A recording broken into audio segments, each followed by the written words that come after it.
Boa noite a todos. Neste momento, primeiro vamos agradecer a Jesus, o nosso Mestre, por nós estarmos aqui todos reunidos para estudarmos e ouvir as palavras e as bênçãos neste momento. Procure dar exemplos de paciência e desprendimento, servindo a todos com bondade e dedicação. A verdadeira vida é a vida do amor e do serviço. Derrame seu amor sobre todas as coisas criadas, desde a penha da plantinha até as constelações que gravitam nos espaços médios. Mas, sobretudo, seja paciente e desprendido com as criaturas humanas que vivem ao seu lado como seus companheiros de jornada. E com os pensamentos elevados ao nosso Divino Mestre Jesus, vamos ouvir a prece com a nossa colega Maria.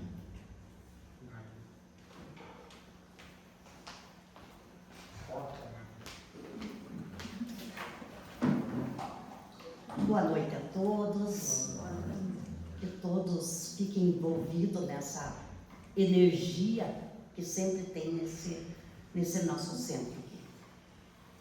Então vamos fechar nossos olhos, vamos pensar em Deus, Jesus. O amor de Deus nos envolve neste momento. Sei que essa energia divina nos preenche por inteiro. Vamos sentindo como uma criança nos braços de Deus, sentindo amparado e muito amado. O amor de Deus nos aceita como somos. Deus nos olha e nos aprova. Nossas quedas foram apenas inexperiências. Nossos erros foram apenas lições. E nem por isso Deus deixou de nos amar. Aquelas lições já terminaram. Tudo já passou. Agora estamos prontos para uma nova experiência. O passado não tem mais força sobre nós. Só o amor nos governa e nos orienta. Hoje começa uma nova vida para nós. Deus nos socorre nesse exato momento. Estamos felizes, estamos em paz, estamos com Deus. E assim seja. E agora o nosso querido Zé fica com a palavra. Obrigado. Obrigado, meu querido.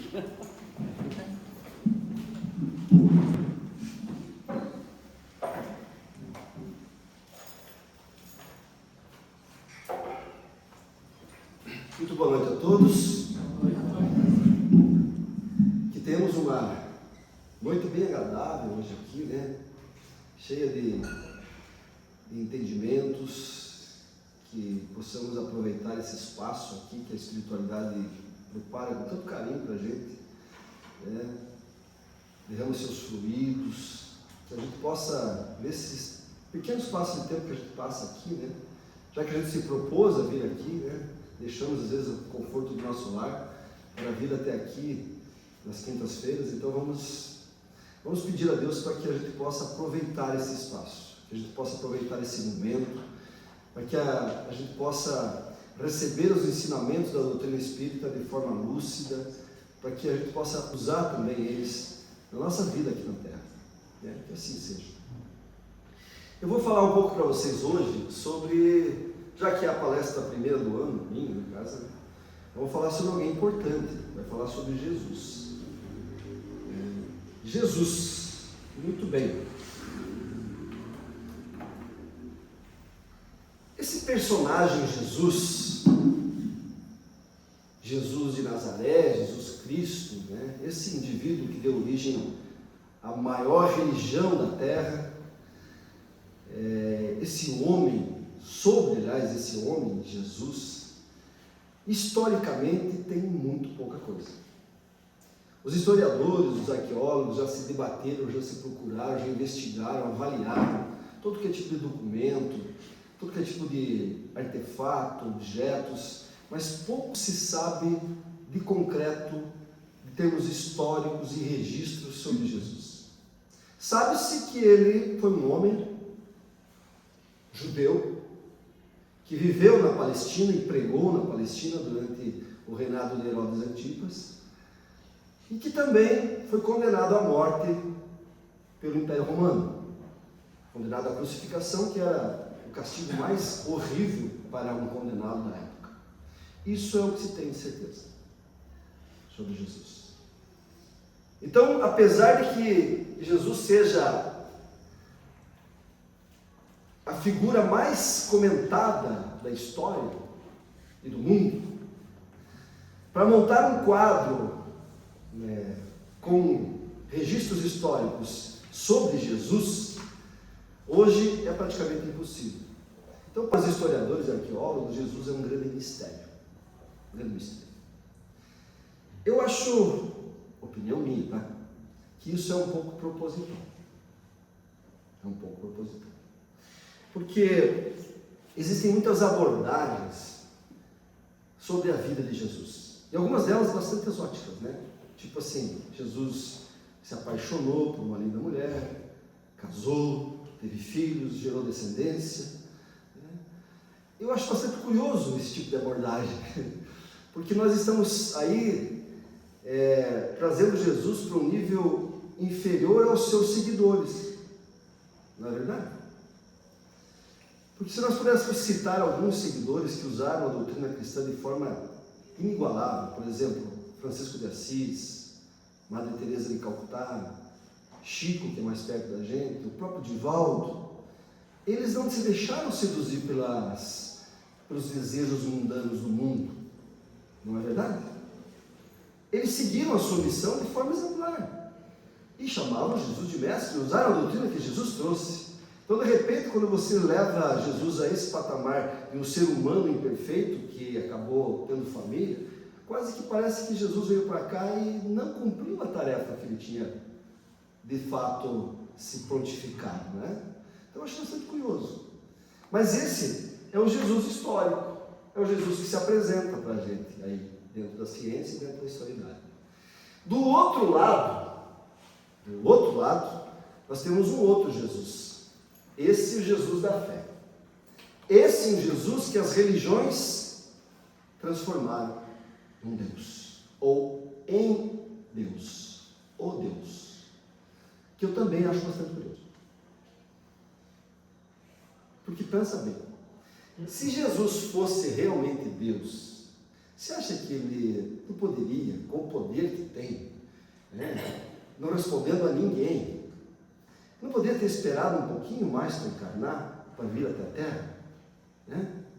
2000 anos, por exemplo, vir para cá, aí ele ia pegar, por exemplo, uma quantidade muito maior de pessoas para poder passar a sua mensagem, né? Naquela época, talvez 300 milhões de pessoas era a população do mundo, hoje temos 8 bilhões. Então a doutrina dele seria muito mais ampliada, né? E ele teria, por exemplo, luz elétrica, uma cama macia, comida boa, um automóvel para levar ele nas suas peregrinações, a internet. Então ele alcançaria toda a humanidade. Olha que maravilha, né? Mas não, ele preferiu encarnar como? Há 2000 anos. Num lugarzinho fedido, porque fedia aquelas comunidades. Banho não era uma coisa regular, o calor era grande, né? Dormia-se no chão, a grande parte das vezes. A alimentação era peixe, verduras, frutas, um pão horrível, né? O pão judaico ele é feito de farinha de cevada, então ele é queimado em cima de uma pedra, então ele fica duro, seco, é horrível. Não sei se alguém já teve a oportunidade de experimentar. Não, mas é muito ruim. Ele escolheu lá. Então, se Jesus tivesse esse poder todo, eu acho que ele mudaria esse roteiro. Então, eu também acho curioso. O fato, gente, é que esses dois Jesuses aqui, esse e esse, são os Jesus, ou são as caras de Jesus que toda a humanidade conhece. É verdade. A grande maioria da população da Terra ou conhece esse, ou conhece esse. São as duas faces de Jesus, os dois rostos que Jesus nos apresenta. Duas faces, duas caras.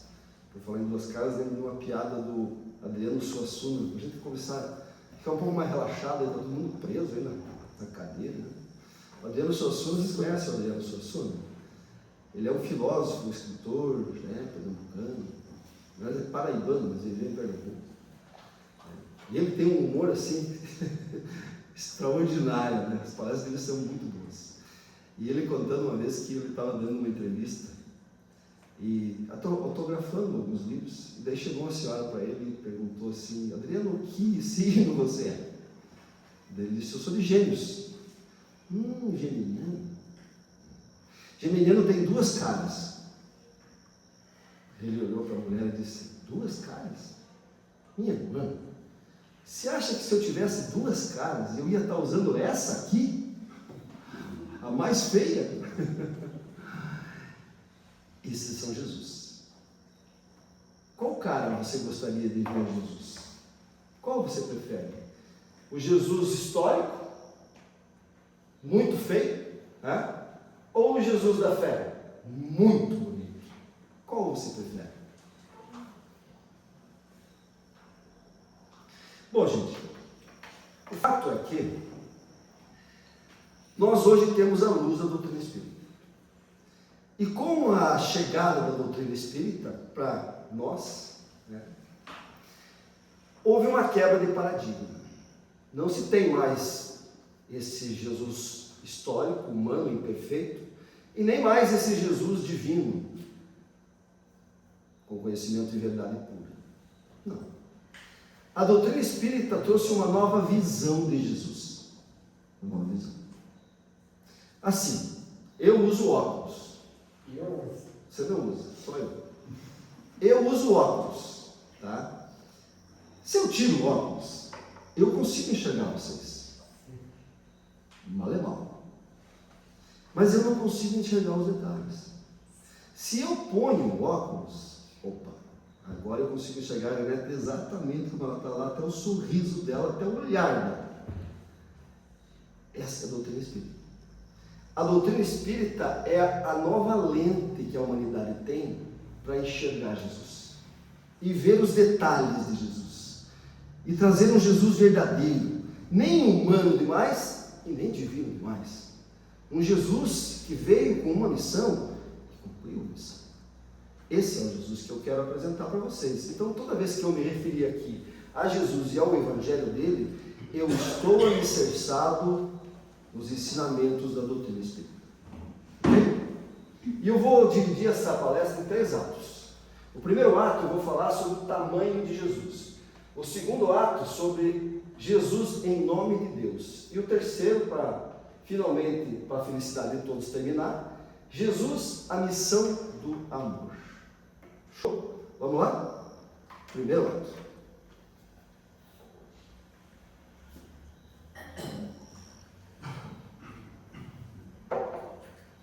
O tamanho de Jesus. Segundo Públio Lentulus, em uma carta endereçada a César Tibérios, o Velho, Jesus tinha 1,75 m em média. Jesus tinha os cabelos cor de amêndoas maduras, olha que bonito. Uma barba mais fina e um olhar encantador e um sorriso enigmático. Imagine a figura. Um homem de 1,75 m, um gigante para a época.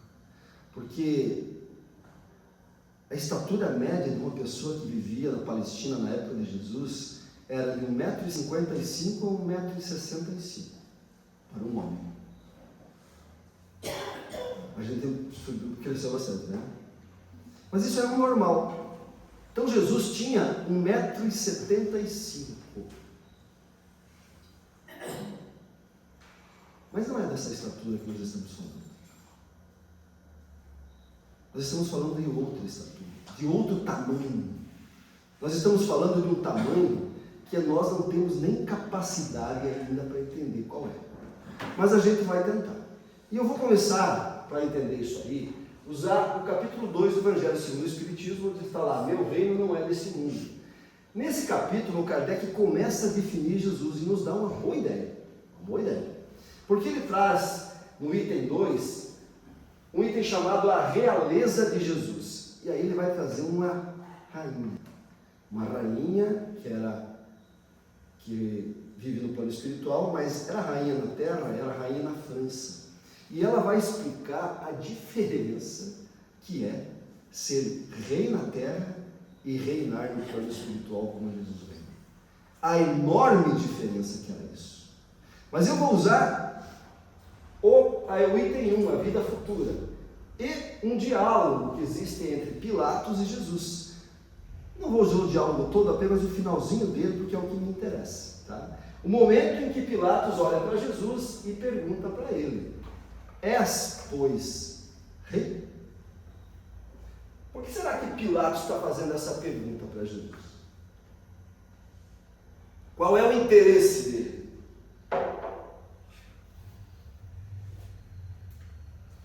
É saber como é o reino espiritual? É isso que Pilatos quer? Não. Pilatos está preocupado. Não muito, mas está preocupado. Porque ele vê em Jesus, talvez, um homem que pode movimentar massas e pode criar um movimento de revolta dos judeus contra o Império Romano. Então esse é o perigo que Jesus lhe causa. E é essa a pergunta que ele vai fazer. Você veio para ser rei? Veio para ser rei? E aí eu quero abrir um parênteses. Porque Jesus, nesse momento aqui, é uma pessoa muito conhecida. Muito conhecida. Apesar que as pessoas não sabem, mas na época de Jesus, não existia só Jesus que curava, que pregava, existiam vários que se diziam Messias. Mas ninguém dava muita importância. Então por isso que Jesus no começo ninguém deu muita importância. Mas aos poucos ele foi mostrando o tamanho do seu quilate.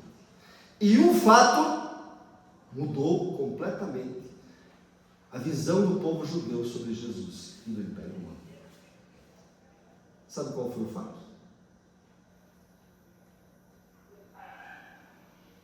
Tinha uma família composta de 3 irmãos: Marta, Maria e Lázaro, que eram muito amigos de Jesus. Eles se adoravam. Toda vez que Jesus vinha a Jerusalém, ele ficava na casa deles, na Betânia. Betânia era um lugarzinho assim, gente, uns 2,5 km de Jerusalém, dava para ver os portões, o movimento de Jerusalém, dava para ver dali. E Jesus ficava hospedado na casa deles. Até que, um certo dia, Lázaro ficou doente e faleceu. E teve o seu enterro. E como Lázaro era um comerciante e muito querido, um homem assim, sociável, toda Jerusalém conhecia ele, a maioria das pessoas importantes, muitos vieram participar do funeral. Inclusive os doutores da lei, fariseus, vieram acompanhar os rituais do funeral. Viram Lázaro morto, colocado dentro do sepulcro, fechado, ponto, está aqui, acabou, morreu, foi embora. Beleza. Aí chega Jesus, 3 dias depois. Se comove pela tristeza da família e vai fazer o quê? Tira essa pedra aí, abre esse sepulcro e grita a Lázaro dando um comando forte: levanta e sai. E o Lázaro sai.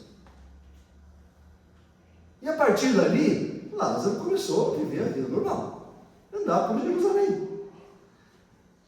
Vocês já imaginaram a cena? Já imaginaram o susto das pessoas?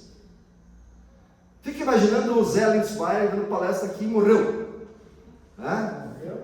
vocês foram no enterro, participaram do funeral, choraram, que é o que eu espero, pelo menos alguns, né? Fizeram orações para mim. Nossa, esse cara vai fazer falta, uma hipocrisia do caramba, né? Mas me viram no caixão, morto, sem nenhuma vitalidade, e depois enterrado, e veio embora. Pronto, Zé, foi.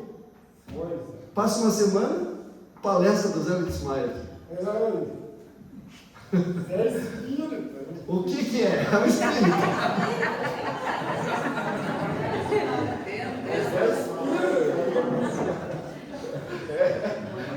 É sessão mediúnica.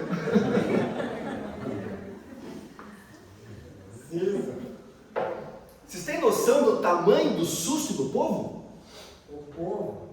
Então, quando o Lázaro começou a andar ressuscitado pela cidade, quem que fez isso? Quem fez o milagre? Jesus.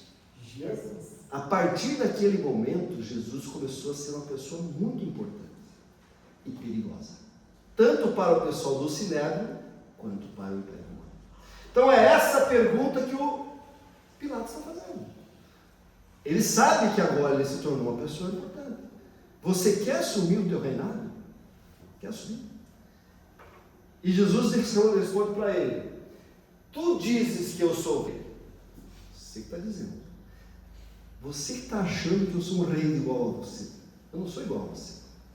Sou totalmente diferente. E aí ele responde, diz a ele: eu não vim para ser rei dos judeus. Eu nasci e vim a esse mundo, senão, ou seja, somente, somente para dar testemunho da verdade. E aquele que pertence à verdade, escuta a minha voz. Ou seja, aquele que tem olhos de ver e ouvidos de ouvir, sabe quem eu sou, compreende o meu tamanho e escuta a minha voz. É disso que ele está falando. Mas Pilatos, gente, está vendo apenas um homem. E ele estava à frente do homem. Do homem.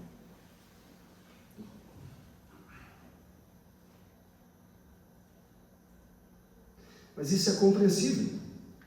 Nenhum de nós reconheceria Jesus. Nenhum de nós. A gente não conhece nem a gente. Não é verdade? Como é que a gente ia conhecer um ser dessa magnitude? A gente nem se conhece. Se eu perguntar individualmente para vocês aqui hoje, fizer uma pergunta individual: quem é você? Quem é você? Você vai responder bem rápido, né? Sem perceber que a resposta é extremamente difícil. Extremamente difícil.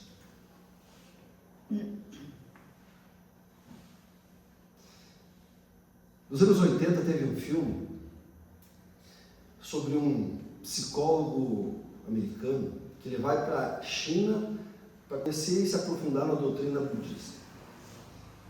Eu não sei, eu não assisti porque não é do meu tempo, mas o filme é bom. Tá? Depois eu faço o nome do filme.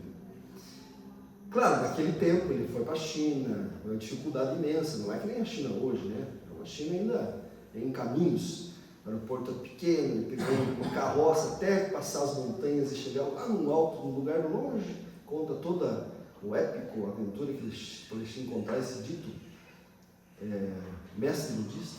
E quando ele chega na casa do mestre budista, ele percebe que a casa é bem simples, extremamente simples. E ele dormiu no chão. Quando ele entrou na casa, não tinha um móvel, nem um móvel. E é claro que a primeira pergunta dele foi essa. Ele perguntou para ele: ué, aonde estão os seus móveis?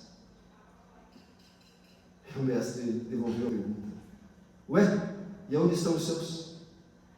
Ele disse: bom, eu estou aqui de passagem. E o mestre: pois eu também. Eu também estou de passagem. E aí eles sentam e começam a conversar. E o mestre budista vai fazer essa pergunta: quem é você? Quem é você?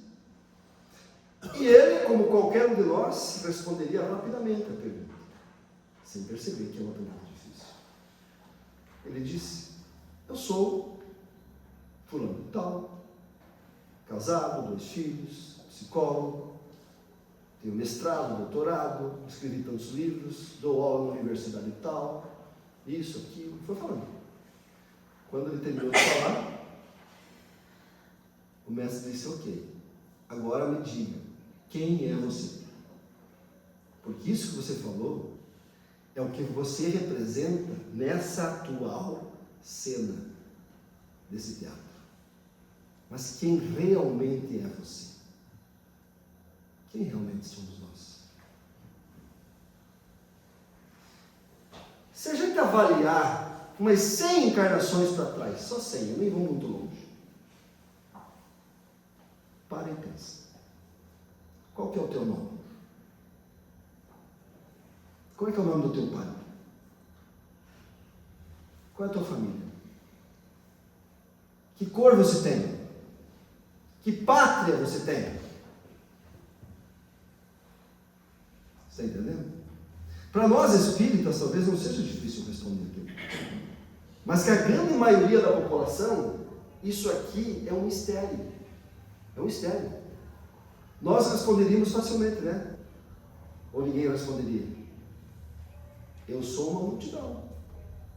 Uma multidão que me torna a pessoa que eu sou hoje. Uma multidão. Então, se nós não conhecemos nem nós, vocês acham que a gente ia reconhecer Jesus? Isso Pilatos estava fazendo. Ele estava medindo Jesus pelo seu tamanho, pela sua estrutura psíquica. É o que a gente faz com Jesus. Por isso que a gente cria um Jesus que casou. Porque a gente cria um Jesus baseado nas nossas concepções. Né? A medida de Jesus é muito maior. Que parâmetros a gente tem para medir uma entidade do tamanho de Jesus? Que tamanho? Porque assim, tem um problema entre medida, né? Para a gente medir alguma coisa, a gente precisa de uma régua. Né? Você vai medir estatura, distância, volume, você tem que ter uma régua para medir isso. Como é que se mede sabedoria? Moralidade. Poder.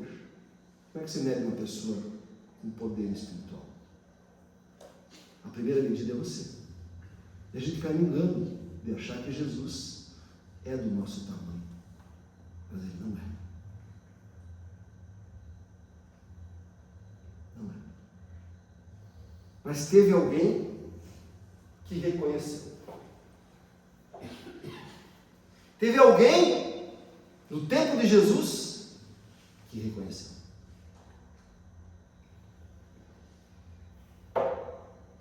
Havia um centurião que morava em Cafarnaum.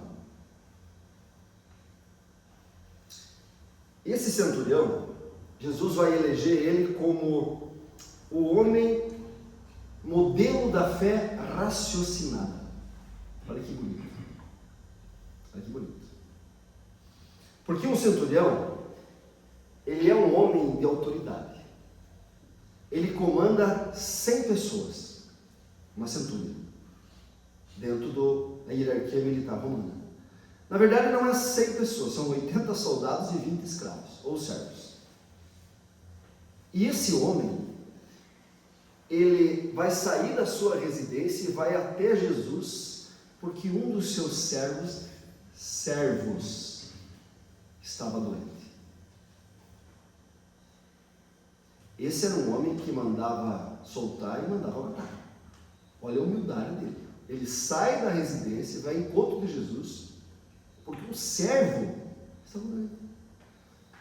E ele chega a Jesus e diz: mestre, meu servo, meu criado está doente, e eu sei que o Senhor pode curar.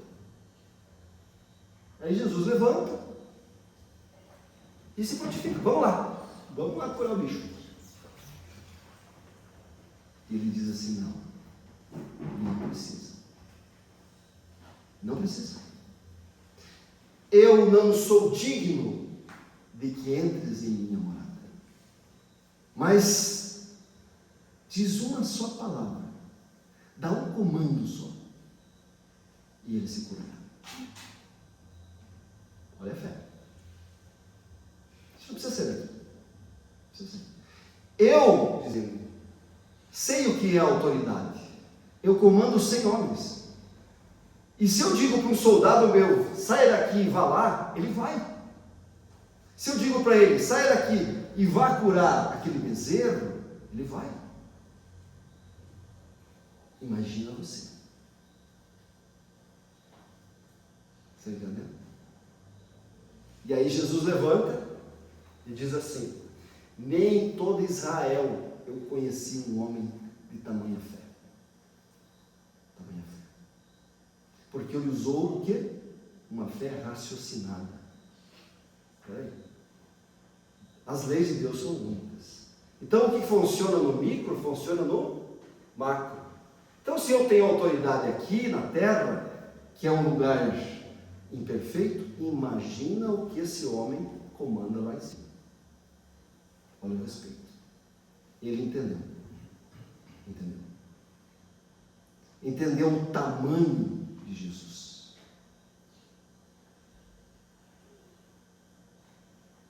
Muito bem. Segundo ato. Em nome de Deus. O que Jesus tinha a nos dizer? Tem o Evangelho de João, no capítulo 1, versículo 1, ou seja, a primeira coisa que aparece no Evangelho de João. E é natural. Por que é um Evangelho, gente?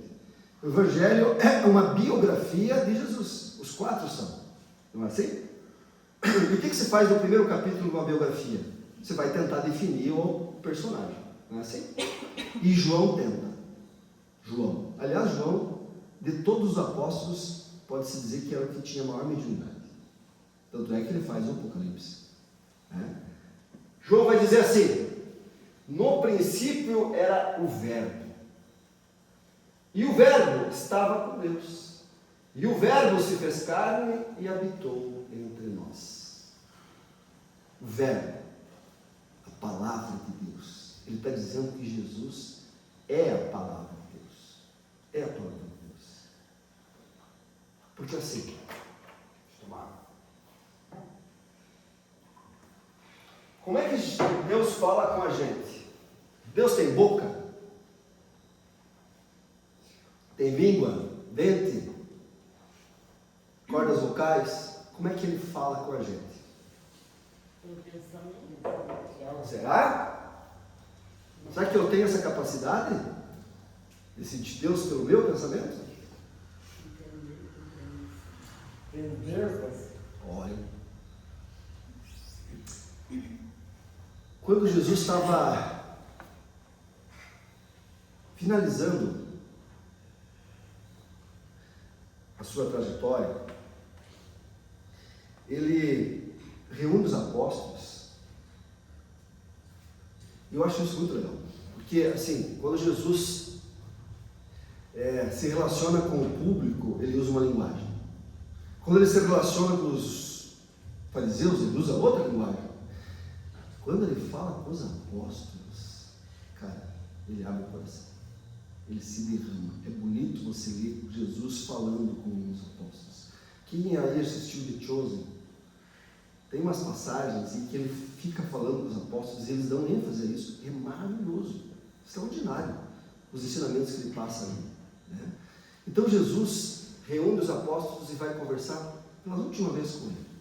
E aí um apóstolo pergunta para ele: mestre, mostra-nos Deus.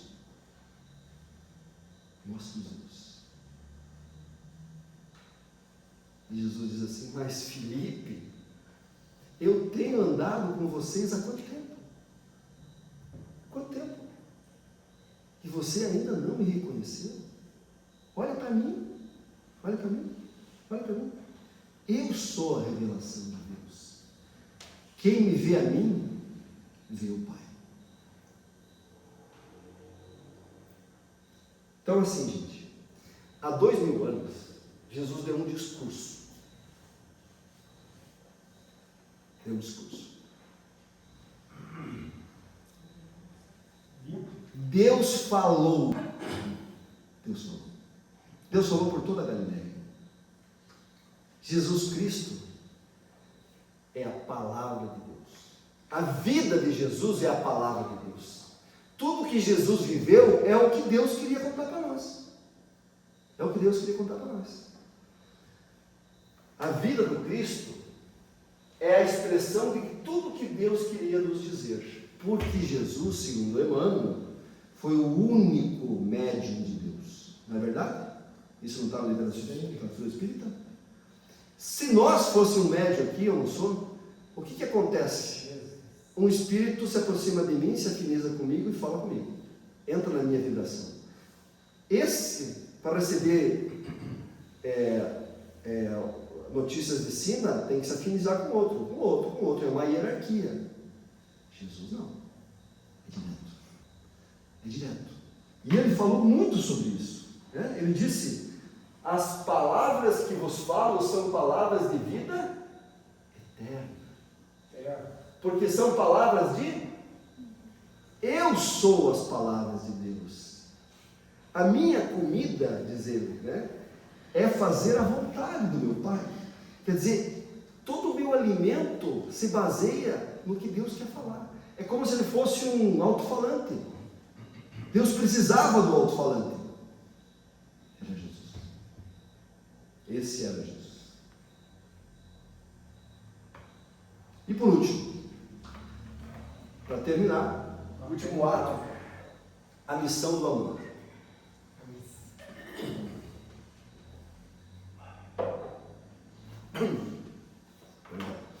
O Haroldo Dutra fala em uma das palestras dele, quando ele fala sobre o amor e o amor de Jesus, ele diz assim: Jesus veio revelar os aspectos inabordáveis do amor. Inabordáveis. O que significa essa palavra inabordáveis? Significa que é um sentimento que nenhum de nós consegue explicar. O amor que Jesus veio mostrar para nós. Nenhum de nós. Os gregos têm várias palavras para definir o amor. Mas as mais importantes, que são mais faladas, Eros e Ágape.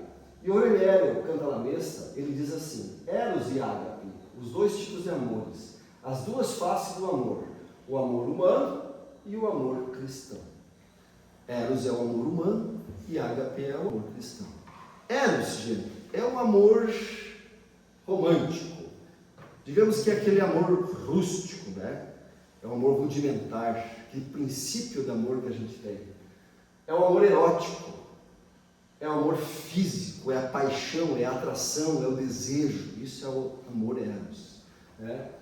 Também é o nome do deus da paixão romano, que é o Cupido, representa Eros na mitologia grega. Esse amor, ele representa o desejo que une os corpos humanos. É por isso que a gente tem hormônios, para ter esse desejo, para ter esse amor eros. É a atração arrebatadora. Quem nunca teve? Tem alguém que nunca sentiu uma paixão? Nem que seja pelo time de futebol? Não? Todo mundo tem. Todo ser humano tem. Porque faz parte do nosso processo físico. Conta Humberto de Campos que um dia Jesus estava passando pela Palestina, dando um passeio, quando foi visto por uma cortesã, uma mulher lindíssima. Como é que a gente diz aqui? Pense numa mulher linda. Pense. E ela olhou para Jesus, imagina, 1,75 m, cabelos cor de amêndoas maduras, olhar encantador, sorriso misterioso. Quem que não se apaixona? E essa mulher se apaixonou na hora por Jesus. E ela chama as criadas e pede para chamar Jesus. E elas vão até Jesus e Jesus segue com elas até na casa. E a mulher recebe ele no portão e diz assim: entre. Venha tomar uma água, comer umas tâmaras, faça uma massagem no teu pé. Ela está fazendo o quê? Seduzindo Jesus. Ela está administrando esse amor que ela tem, o amor eros, o amor do desejo, o amor da paixão, o amor erótico. E Jesus olha para ela com calma, tranquilidade, diz assim: hoje não. Hoje não. E ela o quê? Mas olha, Galileu, olha o que está perdendo. Pessoas, homens, vêm de longe para ficar comigo. Gastam fortunas. Entre. Venha perceber a minha beleza, sentir o meu perfume. Jesus novamente, calmamente, diz: hoje não. Hoje não. Amanhã, quem sabe? Mas hoje não. É evidente, gente, que não é esse amor que Jesus veio ensinar para nós. Porque esse a gente conhece. Não é esse. Não é esse amor que trouxe Jesus lá das esferas extremamente superiores para vir aqui encarnar num lugarzinho fedido, quente, para ensinar para nós. Não foi esse. Foi esse. O amor ágape. O amor incondicional. É o amor espiritual. Diferente do eros, o ágape não depende da atração física. Não depende da atração física. Ou da reciprocidade.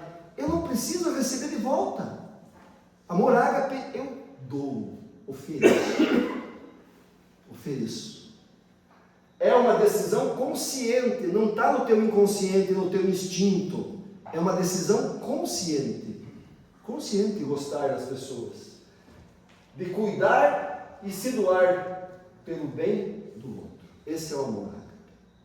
Esse é o amor que Jesus trouxe. Esse é o amor que Jesus veio ensinar. Voltamos à cortesã. O tempo passou. Tempo passou, Zé. Jesus já estava nos seus últimos dias de vida pública.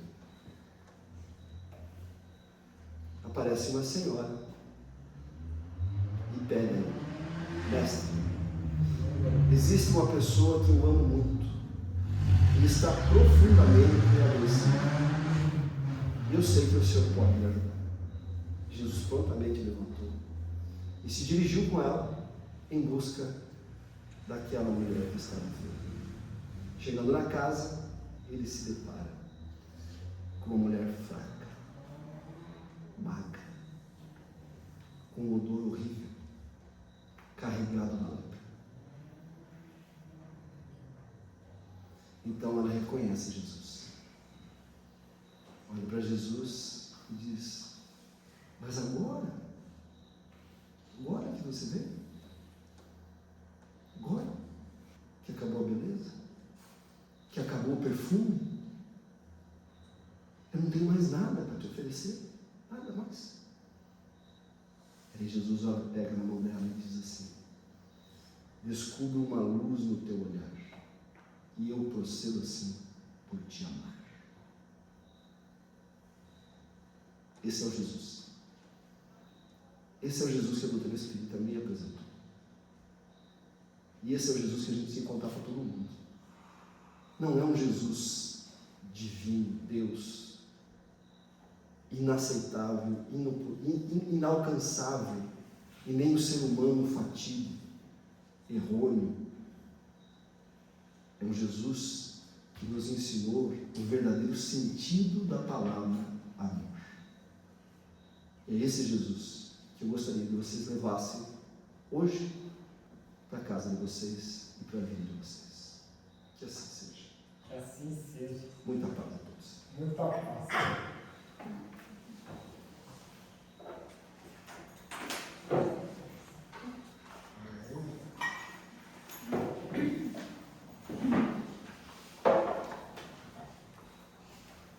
E depois de uma verdadeira lição de reflexões que temos, né?